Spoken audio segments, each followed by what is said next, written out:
Ndabaramukije mu izina ry'umwami wacu Yesu Kristo.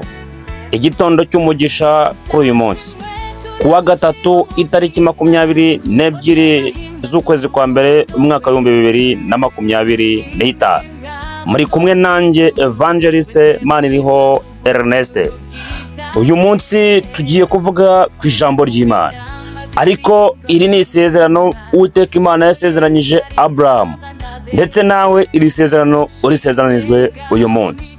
Ijambo riravuga ngo nzaguhindura ubwoko bukomeye, nzaguha umugisha, nzogeza izina ryawe, uzabe umugisha, kandi nzaha umugisha abakwifuriza umugisha, kandi uzakuvuma nzamuvuma, kandi muri wowe nimwo imiryango yose yo mu isi izaherwa umugisha.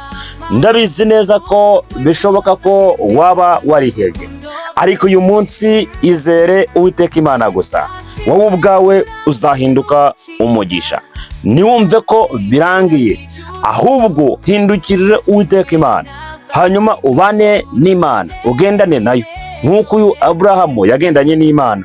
Wowe ubwawe Imana izaguhindura umugisha. Ntabwo umugisha wabuze, ahubwo wowe ubwawe uri umugisha. Wowe ubwawe birashoboka ko wahinduka wa wundi uhesha amahanga yose umugisha. Uyu munsi witinye, kuko Uwiteka Imana ari kumwe nawe, kandi niwifuza kuba wagendana nawe azaza agendane nawe. Ijambo riravuga ngo tera intambwe imwe, nanjye izindi zisigaye nzazitera, kugira ngo mbane nawe kandi mbashe gukomeza. Ndagushimiye Mwami Yesu, ngushimiye ko wanye n'ubwoko bwawe muri iki gitondo cy'uyu munsi.